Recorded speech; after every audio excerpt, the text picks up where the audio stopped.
Chairman Park Han-gil has often talked about living a balanced life, like the wheel of life, and also about the law of the farmer. He explains how things come true when you act on your thoughts. In other words, if you set a goal like I will own an apartment of this size by a certain time, or I will earn 20 or 30 million won, approximately 850 to 1.3 million by this date. Or I won't just give my parents a small allowance, but instead I will fully support their monthly living expenses with 3 to 4 million won, that is around 200,000 pesos. Or I will send my son to study abroad. If you think these kinds of thoughts, then those thoughts come out and become reality at the time you planned. He kept sharing messages like this. Now, if you hear it for the first time, you might think, what kind of nonsense is that? It's probably just about thinking positively and trying hard. Some people might take it that way, but that's not what this is. This isn't just a motivational catchphrase. It's actually a theory that's been academically proven in the fields of psychology, sociology, and social psychology, medicine, education, and economics. So it's not just a declaration or a slogan. It's a fact supported by academic research. To summarize the idea, is the concept that you become what you believe. What's called a self-fulfilling prophecy means that what you speak becomes reality. If you believe something strongly, it will definitely come true. That's what a self-fulfilling prophecy is. Take a look at our company motto. Cherish the spirit, create the vision, and follow the faith. In other words, a self-fulfilling prophecy is grounded in those two principles: managing your thoughts and standing firm in faith. When you hold tightly to a belief, it becomes reality. The person who first introduced the concept of the self-fulfilling prophecy was American sociologist Robert Merton. He explained that when someone believes something will happen, it tends to come true. Whether or not the belief is objectively based, in fact, doesn't matter. What matters is that you believe it. Robert Merton was a professor at Harvard University. Because such a prominent scholar said this, many other scholars started to test the theory academically. It was eventually proven true through what's known as the Pygmalion Effect. The Pygmalion Effect was demonstrated by another Harvard professor, Dr. Robert Rosenthal, along with an elementary school principal, Dr. Renaud Jacobson. In the US, many elementary school teachers actually hold doctoral degrees. Dr. Jacobson conducted an experiment at an elementary school in San Francisco involving around 600 students from grade 1 through 6. Interestingly, the teachers, principal, and students had no idea that a psychological experiment was taking place. Here's what they did. They administered an IQ test. They told the teachers and students that this test would help identify students who were likely to show outstanding academic growth in the future. In other words, gifted students. Everyone took the test, and then the researchers randomly picked 20% of the students just completely at random and told the teachers that these students had shown high potential to become gifted. 8 months later, they administered the same IQ test again. The result was shocking. The randomly selected 20% had shown a dramatic improvement in their academic performance. Everyone was surprised. How could this happen? These students had been chosen completely randomly, yet their scores rose to the level of gifted students. What's more, the ones whose scores improved the most were usually younger students, like first graders or students from disadvantaged backgrounds. Even students from more privileged families showed academic improvement. The reason is this. In the past, if a child got a problem wrong, the teacher might have thought, of course, he got it wrong. A kid like him wouldn't understand. But after being told that the student was likely to become gifted, the teacher's mindset shifted. Ah, he's just young. He will get it soon. He's going to be gifted. This kind of thinking was unconsciously transmitted to the student, leading to explosive improvement in their performance. Lower grade students improved more because they hadn't yet formed the fixed ideas like I am not smart and students from low-income families improved dramatically because they were finally receiving praise and attention. Things they had never experienced before. Even when they made mistakes, the teachers would say things like, "Oh, that's okay. You are young. You will get it next time." And this encouragement made their performance skyrocket. This shows that the self-fulfilling prophecy applies as not only to yourself, but also to others. For example, if a parent says, "My son will become a general someday," or "My daughter will be a scholar," and truly believes it, then it is likely to come true. On the flip side, if you say, "Why are you like this? You're just like your useless father," then the child's potential gets crushed, and that really may turn out to be a disappointment. That's called the stigma effect. It's also referred to as the schema effect, and it can go either way, positive or negative, depending on whether your thoughts are optimistic or pessimistic. Whether someone is objectively gifted or not doesn't matter. The label itself and the belief in it changes the outcome. That's why the two scholars named this phenomenon the Pygmalion Effect, and today is an established academic term. This effect is now widely used in education, economics, business management, sociology, social psychology, and psychology. So, who was a Pygmalion? Pygmalion was a sculptor from Greek mythology. He lived on the island of Cyprus and had a strange dislike of women. Why? Because in that town, some young women had insulted Aphrodite, the goddess of beauty, and were turned into prostitutes and eventually into stone, a traumatic event that caused Pygmalion to avoid women even more. However, he eventually created an ivory statue of a woman that was so beautiful he fell in love with it. He sincerely wished, "If only such a woman existed, I'd make her my wife." He wished so deeply and desperately that Aphrodite granted his wish. The statue came to life. The woman was named Galatea, and she became his wife. The moral of the story is this: if you earnestly wish for something, even if it seems unrealistic, it can come to life. Something that appears inanimate can become real if you believe deeply enough.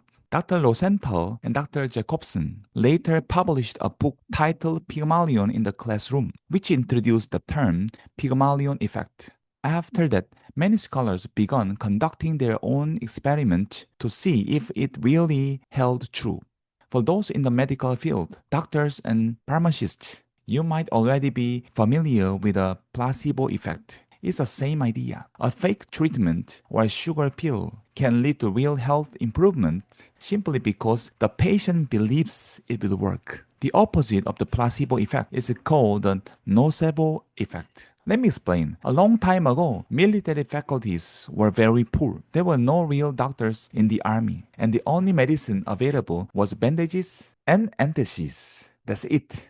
Even when soldiers complained of stomach pain, all they got was some methadone. If they had a headache, methadone was applied to their head. But surprisingly, they still got better. Why? Because the soldiers truly believed that it would work. They were very innocent. Most of them came from farming villages and had a great trust in military officers, especially those they believed were trained doctors. This is how the placebo effect works. When we were kids, do you remember what our grandmothers did when we had a stomach ache? They would rub our stomach and say, "Grandma's hand is a healing hand." And somehow, we really felt better. That's the placebo effect. But the nocebo effect is the opposite. Even when a treatment or a medicine is actually helpful, if the person taking it believes it wouldn't work, then it really doesn't help. Many hospitals in the US have done experiments that confirms this. There are even stories in history that show the power of the mind. For example, in Pyeongtaek, Korea, there's a temple called the Sudosan. It's known as the place where the famous monk Wonhyo drank water from the skull. Wonhyo and another monk, Wisang, were on their way to study Buddhism in Tang, China with a monk who appears in the Journey to the West story. While traveling, they stopped in Pyeongtaek for a night and slept in a cave because it was raining. Wonhyo got thirsty, so he drank water in the dark. He thought it was fresh and delicious. When they woke up in the morning, he saw that he had drunk water from a skull. He threw up in shock. That moment changed his life. He realized that everything depends on how you think. The water was the same, but once he thought it was dirty, he made him sick. So when he decided there was no need to go all the way to China, he stayed in Korea. Wei Sang continued the journey alone. This story shows the power of the mind. Here's another one from the 1950s in Lisbon, Portugal. A cargo ship carried the wine from Lisbon to a port in Scotland. On the way back to Lisbon, one sailor accidentally got locked inside a freezer storage room. He believed it was a freezer and he began to freeze. He wrote down what he was feeling in a diary as he was freezing to death. Later, when the ship arrived and the captain found the sailor, he was dead. But the freezer wasn't even cold. They had turned off the electricity after unloading the wine, so the temperature was normal. There was even food and water inside, but the sailor thought he was freezing, and so he died from his own belief. This is a powerful example of a self-fulfilling prophecy. If you believe you are going to die, your body might follow that belief. It sounds like an exaggeration, but it's real. That's why when people say things like, I'm going to buy my own apartment someday, or I will make 1.5 million pesos a month, or I will send my parents not just allowance, but full living expenses. Even if it sounds like a dream, it can come true. There was a famous book called The Secret. Actually, before it was a book, it was a video. Many companies and even military academies show this video to their people. What's the main message of The Secret? It's about the power of belief. If you believe something strongly, it can become your reality. If you think about success every day and truly believe in it, it will come. Many researchers have studied this. First, they tested it in elementary schools. It worked. Then in universities, it also worked. Later, they tested it on adults with careers and it still worked. Here's one study from a university. Students were told about two professors. One group was told Professor A is lazy and not very smart. The other group was told Professor B is excellent with a strong academic background. In reality, both professors had the same qualifications and gave the same lectures. Guess what? The students who thought their professor was excellent ended up getting much higher scores on their exams. Later, they even gave that professor better evaluations. So, what does this mean? If you think someone is great, they often become great because you believe it. That's a self-fulfilling prophecy. But here's something important. Negative thoughts are much more powerful than positive ones. According to researchers, the damage from negative thinking is stronger than the benefits of positive thinking. For example, when you see a glass that's a half full of milk, what do you say? Only half left? Or still half left? If you say only half left, then negative thought can overpower any positive thought you try to have. So be careful. Even a small negative thought can eat away at your hope. That's why it's important to always keep a positive mindset. Always think ahead. Where do you want to be in a few years? How big do you want your home to be? What kind of income do you want? These thoughts shape your reality. You might be thinking, can I really do this? But here's the truth. That kind of negative thinking does way more damage than you realize. Doctors and scientists have studied this. They've compared the placebo effect and the nocebo effect. You know what they found? The nocebo effect is much stronger. If you believe something won't work, it probably won't, even if it's real medicines. But if you believe something will help, even if it's just a flour paste, about 30% of people actually feel better. That's how powerful our thoughts are. So it's important to think for yourself. You need to educate yourself, but also develop your own judgment. Just getting educated isn't enough. Being ignorant isn't good either. And just following others without thinking, that's dangerous.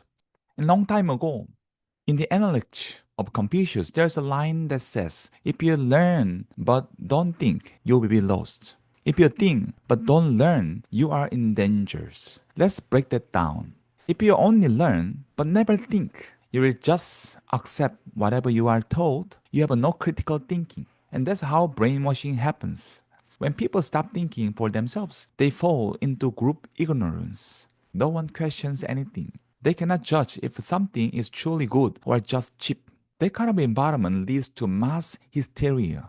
And people inside the group wouldn't even realize it. To them, everything seems totally normal. That's exactly what happens in cult. From the outside, it looks crazy, but on the inside, they think the people who live are the ones who are lost. Now, on the flip side, if you only think but never learn, that's dangerous too. That person becomes arrogant and reckless. They trust only their own thoughts and don't listen to anyone else. Like in network marketing, some people think this is a way to make money, but they don't study it properly. They don't collect information. They don't verify anything. That's risky. You see, real success needs both learning and thinking. You've got to explore, ask questions, find answers, and reflect. Ask yourself, is this really right? Is this the right path for me? And once you find the answers, once you are convinced, then commit. Immerse yourself. That's when you will start seeing real progress. Think about pouring water into a glass. At first, the glass doesn't overflow. Even when the water rises above the rim, it doesn't spill because of a surface tension. But when that one final drop hits, it overflows. That's called the critical mass. If you are curious about critical mass, please click the card. You have to keep going until you reach that drop. But here's what happens. While you are working hard, negative thoughts keep creeping in. What if this isn't real? Maybe that person lied to me. Maybe I'm not cut out for this. But positive thinking is a habit. Even if your brain produces 50,000 thoughts a day, you can train yourself to think positively. And once you reach that critical point, you will take off. Like an airplane on the runway, you need focus, speed, and momentum before lift up. It's not a straight line. It goes up, levels off, then rises again. But eventually, you will reach cruising altitude. Remember Chairman Park's will of life is about living well, loving deeply, learning continuously, and contributing to the world. And you can live that way if you really believe in it. It's not just some nice idea. Scientists have proven it. It's called the self-fulfilling prophecy or the Pygmalion Effect. You become what you believe. There was even an experiment by a teacher named Jane Elliott. She told her students, people with brown eyes are smarter. And guess what? Brown-eyed kids started doing better in school. Blue-eyed kids did worse. Then she flipped it. She said, oh, blue eyes are smarter. And the result flipped too. So whether it's your child, your friends, or yourself, always speak positively. If you keep saying you cannot do this, then yeah, eventually you won't be able to. So here's my conclusion. Write your life scenario, picture your will of life, picture your balanced life clearly. Don't just make a wish. Focus and commit. Like a plane racing down the runway. Use all your energy until you take off. And when you do, you will realize something amazing. The life you imagine becomes real. That's not a dream. That's a proven fact. I hope all of you reach that moment of a takeoff. Let's succeed together. Thank you so much.